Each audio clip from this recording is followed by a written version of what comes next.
The 14th year of Chenghua. Chapter 83. Can anyone else do that? For the purpose of solving this case as soon as possible, Magistrate Wang stayed in his office overnight, ordering his workers to find out the ancestral homes of Wei Sul and the other members of the Wei family, then sent himself to the inn at daybreak the very next day. Tang Fan had had a good night's sleep, and once done with breakfast, he saw the dark bags under the visiting Magistrate Wang's eyes. "Come over and eat a bit before I look at those," he said, a bit embarrassed. "This humble official isn't hungry," the other politely declined with haste. Tang Fan bowed his head to begin to pore through the dossiers. "Go ahead and say what you know." "Very well." Magistrate Wang took in a deep breath. Wei Sul is indeed not a local but rather from Daming Prefecture, where his county honorate achievement was tested for. He moved to this area over 20 years ago because of his trade.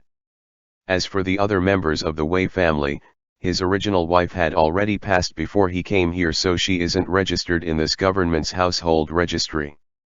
I would likely have to go to Daming to find it. His second wife, Lady Chai, is a local and her family has been settled in Xianghe for generations. At the beginning, this humble official investigated all the people of the Wei family that I could, including the maids, as they still need to be registered despite their slave contracts being held in the Wei family's hands. I didn't discover anything suspicious the whole time, like those two maids of the Wei son, Xiao Lu and Xiao Shuang, who had been born in the family until I looked into Lady Li, the son's mother. She was found to be from Daming. Her grandfather's generation had fled there to escape famine in Xianghe. By coincidence, Wei Sul had gone to Daming for business discussions, came to know Lady Li's father, thereby took a liking to her, then brought her to Xianghe as a concubine. She's the mother of the Wei son. According to reason, she would never hurt her own child, right? Tang Fan pondered. Correct. When he died, I went to the Wei residence to check it out and the woman was heartbroken. It didn't seem faked. Was anyone else in the home from Daming other than her? Yes. When she married into the Wei estate, she brought one maid and one nanny. The maid, named Chen, was at her side when the case occurred. The nanny is the son's wet nurse, Nanny Hu. Tang Fan's heart thumped. Nanny Hu is also from Daming. Such was written in the household registry. It shouldn't be false. What about her husband, mother, siblings? Did you find those out? Magistrate Wang shook his head. I'm afraid that I would have to go to Daming too. Do you suspect her, sir? Send someone to investigate that first and we'll speak more on it later. It's currently too early to draw any conclusions. With no further delay, after discussing things with Suizhou, Yanli, and Gongsun Yan were both ordered to go with Xianghe authorities to Daming, and find out Nanny Hu's origins. This was a play to urge efficiency. If the authorities from the county bureau went alone, they would only have a back and forth spat with Daming's people that would waste who knew how much time. If Jinyu set out themselves though, it would be different wherever they went, no one would be brazen enough to slight them. Therefore, even if the Jinyu's external reputation was always primarily a vicious one, and they were further regarded as the emperor's violent lackeys amongst the clean-stream literary crowd, Tang Fan's opinion was that if they were used properly, they could be a sharp edge that swept away all things before them. Most importantly was the fact that Suizhou was positioned in an intelligence agency yet was someone with principles and a bottom line, completely unlike those of Wantong's sword. A blade being used to save or kill did not depend on the blade itself but on its wielder. If a negative attitude was maintained towards such due to intrinsic bias, then nothing would be getting done. Yanli was presently in a state of excitement because of the progress made on his betrothal to the 8th Miss He, and Suizhou didn't want to see him throw away all of the Jinyu's prestige by running over to climb her wall every single day. Thus, he threw down the order that he was to find out the truth as soon as possible, then come back as soon as possible, as after that, he would get Tang Yu to facilitate a meeting with the 8th Miss for him to properly express his feelings to her. Once he heard that, Yan Li's motivation grew unprecedentedly strong, and he brought the others straight to Daming without a second word. He did not fail Tang Fan's hopes, either. In a brief 4 days, before he himself came back, he sent a Xianghe authority back on a quick horse with information. Just as they had anticipated, Lady Hu truly was from Daming, and her father had once been famous for doing good deeds that helped build bridges and paved roads, being very charitable. However, he had later on met with mishap, getting beheaded because he had been convicted of the crimes of disrespecting someone's wife and murder. Even with over 20 years passing, Yanli and Gongsun Yan had still managed to find a lot of people all over the place that remembered this event. Lady Hu had been married off for years already before her father's incident and after it, because her husband had died of illness and she had been at odds with her daughter-in-law. She had gone to be a nanny at the Li family. Back when Lady Li had married into the Wei family, she'd needed a trustworthy and capable person by her side. Many in the family had refused to part from their hometown while Nanny Hu alone volunteered herself, following Lady Li and Chanying to the Wei residence. In addition to that, the Jinyu Wei brought another bit of unimaginable news. The one Nanny whose father had murdered was Wei Sulha's original wife, Lady Zhang.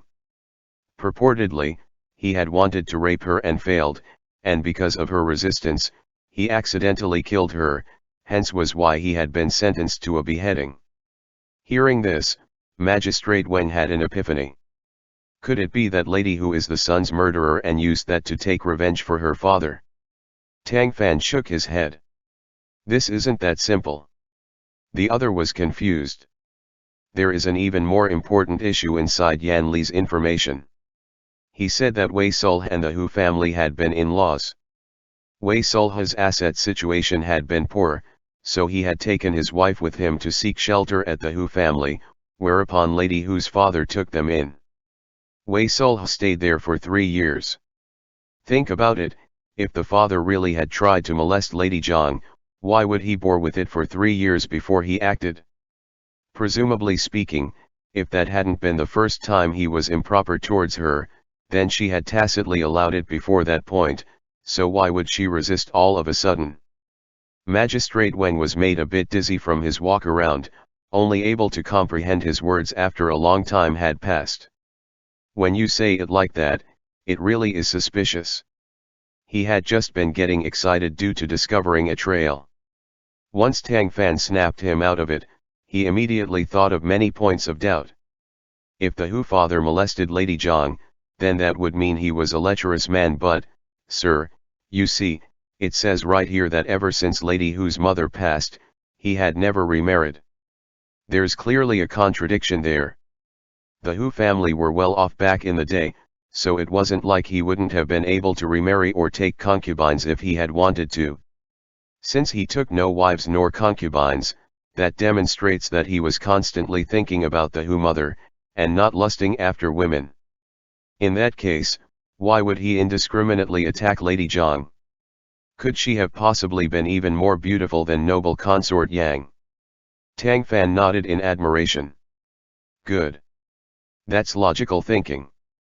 Then, he sighed. This case is very suspicious, and I don't even know how it was investigated in the first place, to have been judged and turned into an indisputable charge.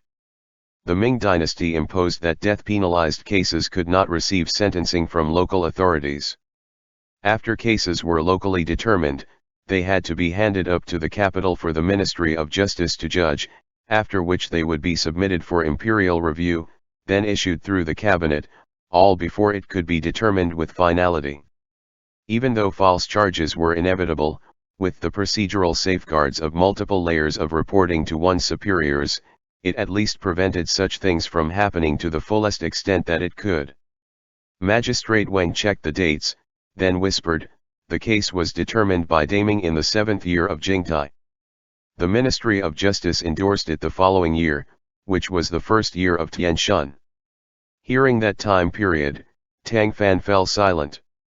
In the 1st year of Tianshun, something highly prominent had happened in the capital, the overthrowing.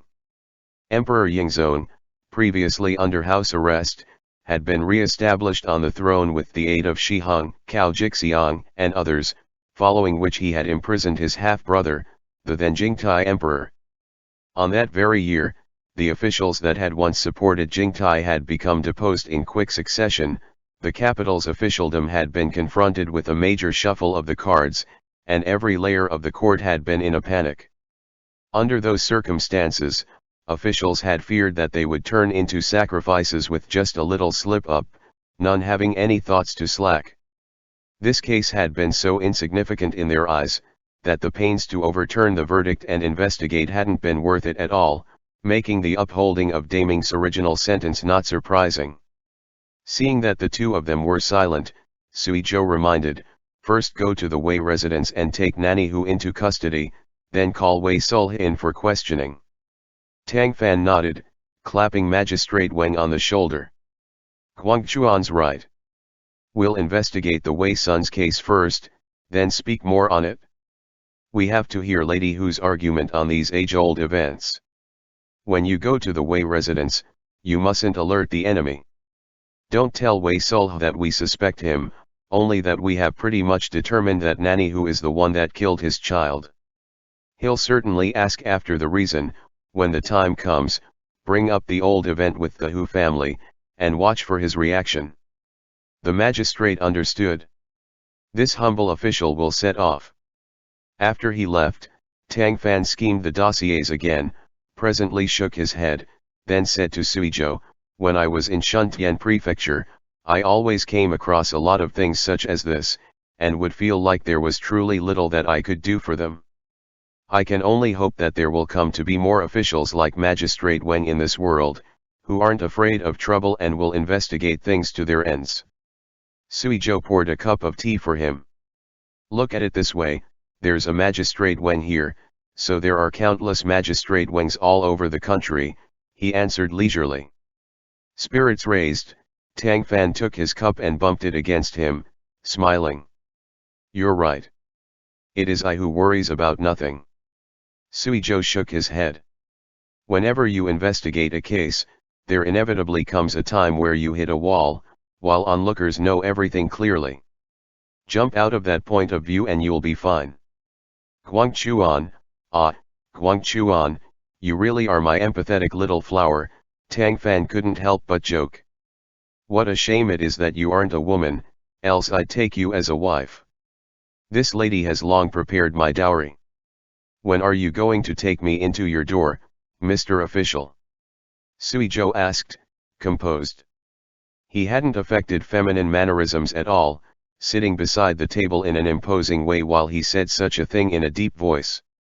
It should have made one's skin fill with goosebumps. Tang Fan only laughed aloud.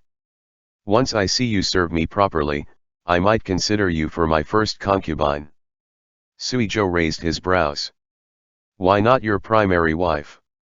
The other winked at him. "I'll get a few more concubines and whoever serves me the best will be who gets promoted to that. Who else can cook for you, risk dangers with you and protect you like I can?" Suizhou countered. "You could say that I can be in the kitchen, warm the blankets, get into bureaucracy, and suffer hardships, all in one. Can anyone else do that?" Master Tang was stunned by the questions. He stroked his chin, falling into deep contemplation due to getting snared by his words. It seemed like the answer was no. Unruffled, Suizhou watched the other's conflicted expression, then casually picked up the pot to pour himself a drink. He had been on no lack of field hunts before, so he knew that there were two ways to deal with prey. One was to catch it in one fell swoop with the momentum of lightning before the thunder, taking advantage of the time before the prey had a chance to react. Another was to instead simmer everything on low heat by trying to get closer to the prey, lower its defenses, then slowly get it used to your presence, after which it would throw itself into the net. The tea entering his throat, Count Sui felt that, it wasn't as good as the capital's, but it did have a special sort of flavor. The next day, Magistrate Wang sent an invite to Tang Fan and Suizhou, saying that he had made major progress on the case. They came to the county bureau, and the magistrate personally welcomed them. After exchanging greetings with them, he said, Nanny, who was already detained, and confessed to everything once this humble official interrogated her. However, she said that she had another old injustice done to her that left murder as a last resort. She wants to meet you, sir. Where is she now? Tang Fan asked. I put her in a lone cell. If you wish to see her, I can go bring her over. What about Wei Sol? Magistrate Wang smacked himself on the head. Right, I nearly forgot about that part. I intentionally informed Wei Sol of Nanny Hu's background. He was first shocked, then angrily said that he had indeed received the Hu's grace once, but Hu Hanyan was worse than a beast, attempting to get a piece of his wife only to end up accidentally murdering her, which had come to light back in the day. He hadn't wanted to remain living in such an area where he had this heartbreaking experience, so he left Daming to move to Xianghe. Never had he expected that Nanny Hu was holding a grudge because of her own father's mistake. No flaws could be picked out of those words. I'll meet with Nanny Hu, first. Please sit for a bit, sir. This humble official will have bailiffs fetch her. Do you want to interrogate her yourself? Tang Fan shook his head. No need for that. You are the overseer of this case, we can just listen in from the side. Nanny Hu was brought over quickly.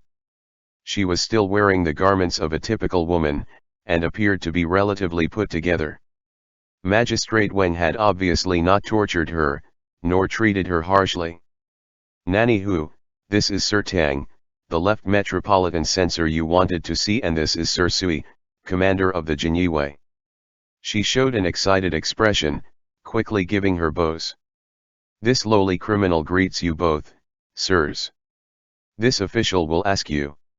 You confessed earlier that the one that killed the Wei son was you, wasn't it? The magistrate asked sternly. Nanny Hu nodded, without any hesitation whatsoever. Yes. He suddenly slammed his striking block down. Why did you do it? Tell the truth, quickly. It was out of revenge. Even though Wei Sol escaped punishment from the authorities, I want his familial line cut off to make him regret what he did in the past. Magistrate Wang frowned. Your father's death was entirely his own doing. What revenge could you have to get? That is a long story. Please allow me to tell it in full, sir. Go on. My late father, Hu Hanyan, was a wise merchant of Daming, making him rich many years ago. However, he didn't hoard his wealth like other merchants, but instead donating most of his money to building bridges, paving roads, giving alms of food, and founding monasteries, which gained him some fame locally. My late mother died young, and he never remarried, instead raising me up and finding a family for me to marry into. Way back when, she had married far off, unable to visit home frequently, until a certain day that her birth family sent someone to inform her that the authorities had arrested her father due to him accidentally killing someone. As soon as she heard that, she was dumbstruck, and by the time she ran back home, her father had already been convicted by Daming's magistrate, who had then reported to the court that her father was to be sentenced to beheading in the fall. Major criminals like Hu Hanyan weren't supposed to be not allowed to have family visit, but she was finally able to see her haggard-looking father in jail after much rushing around, only after which she came to understand what had happened. He told his daughter that 3 years ago, a married couple with the surname Wei had come to their home, the man named Wei Sol and the lady surnamed Zhang, who were in-laws from Nanny Hu's mother birth family. Because of their dire financial situation, they had had no choice but to seek help. Seeing how pitiful they were, Hu Hanyan had taken them in, Wei Sol making progress thereafter. After settling in the Hu home, he had studied strenuously, then earned county honorate status, but unfortunately failed to get the following provincial honorate title. Hu Hanyan had comforted him, saying that few passed on the first try, and he shouldn't get discouraged. He could live on peacefully, as the Hu family would never slight them meals. Hearing this, Wei Sol had naturally shed many tears of gratitude and said that were it not for Hu Hanyan accepting them, he would never have been able to think about getting scholarly honors, and likely would have perished from poverty long ago. As his parents had both passed, he had hoped to be able to honor him as an adopted father, so that he could show him proper filial respect after he passed his exams with flying colors. Hu Hanyan had only had one married-off daughter, leaving no relatives at his side. Following Wei Sulha's words, he had been touched.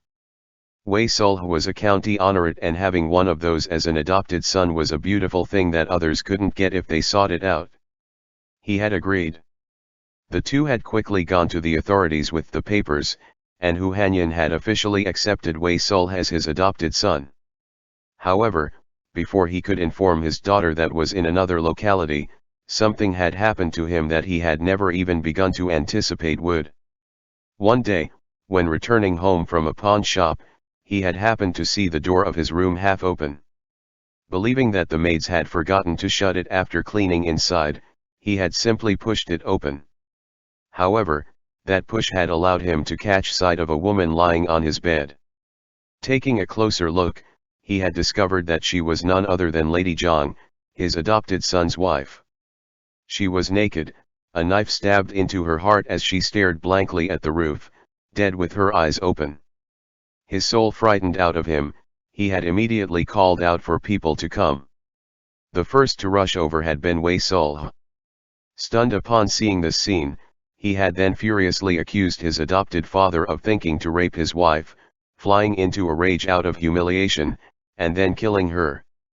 Hu Hanyan had naturally denied it, but Wei Sulha had quickly gone to the authorities. After they had come to investigate, they had discovered that the knife stuck in Lady Zhang's chest happened to be the one Hu Hanyan normally used to cut paper. She had died in Hu Hanyan's room, and the murder weapon had also been his. The proof had been conclusive, there's no need for doubt. In that moment, Hu Hanyan wouldn't have been able to explain himself even if he had been covered in mouths. After meeting with Nanny Hu, he asserted that this accusation was false. He and Wei Sulha were adopted father and son. How could he have ever acted against his daughter-in-law?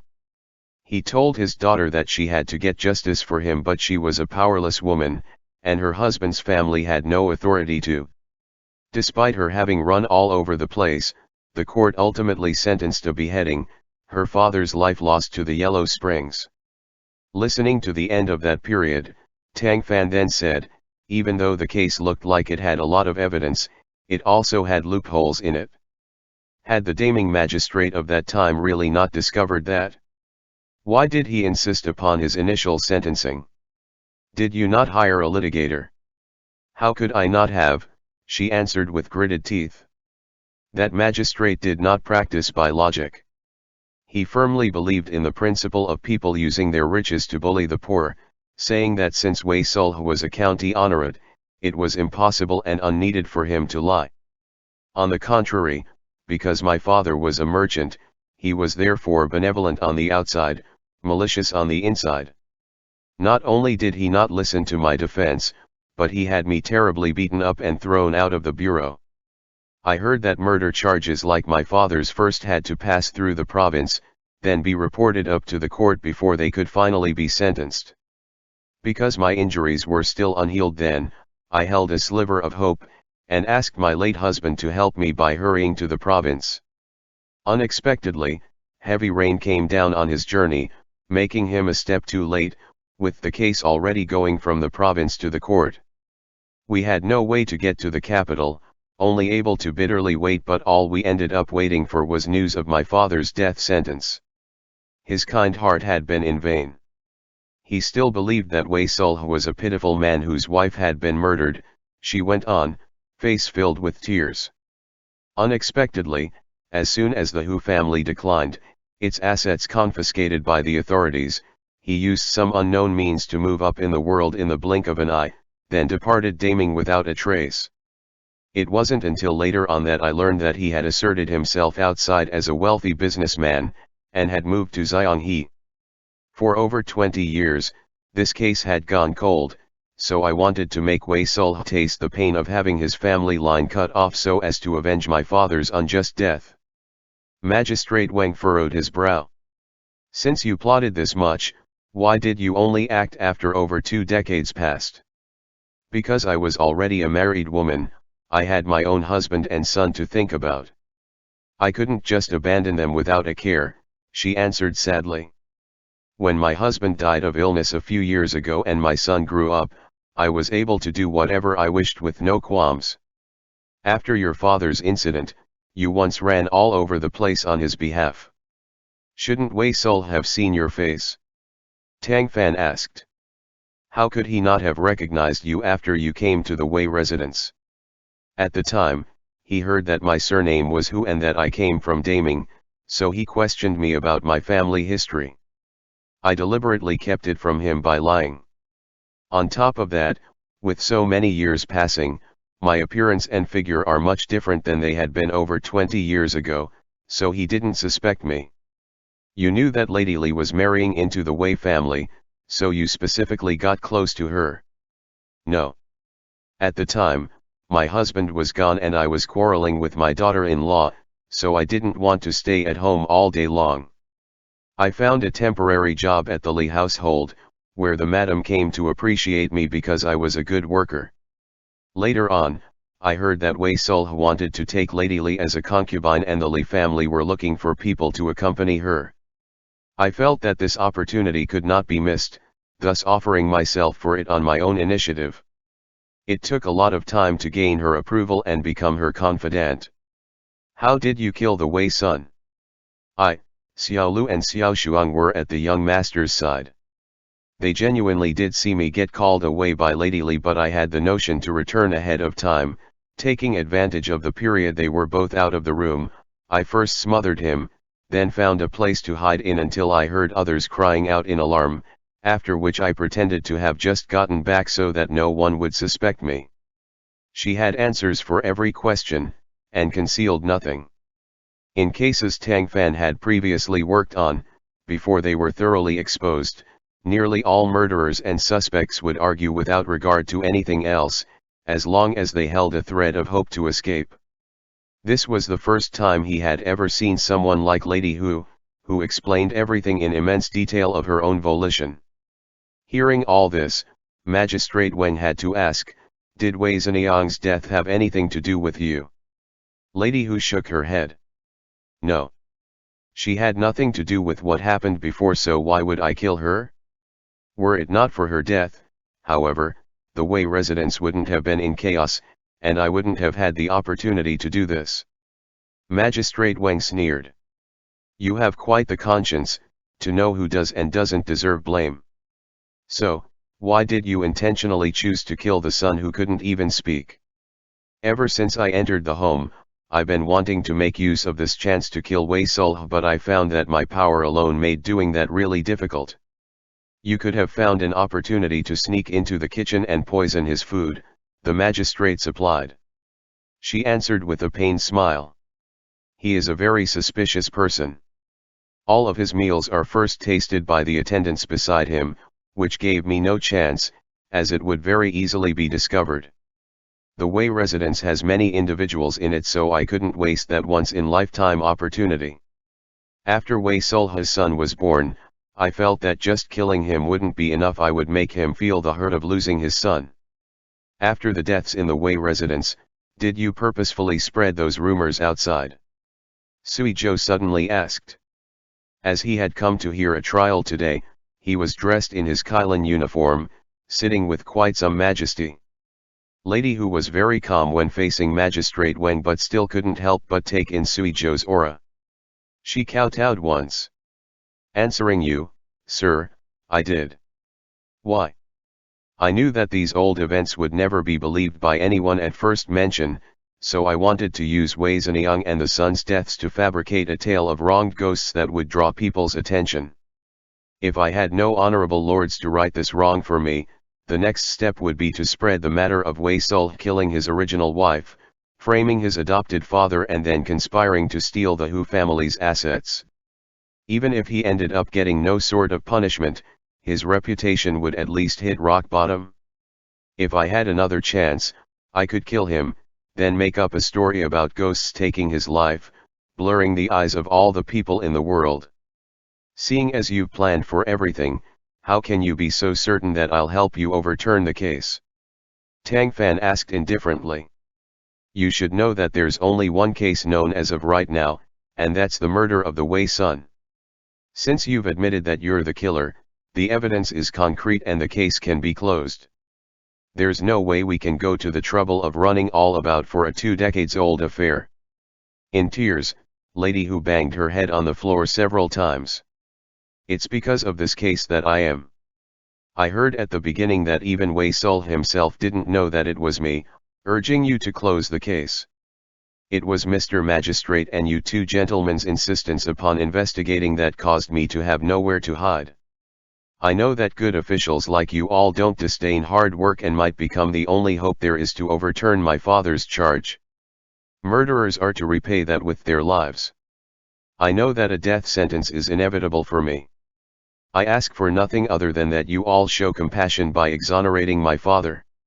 He acted benevolently all his life, and never deserved such an end. Magistrate Wang looked at Tang Fan. The latter shook his head slightly. Understanding, the magistrate immediately banged his striking block. Put her away for now. We will hear more later. After Lady Hu was brought away, he prompted Tang Fan's opinion.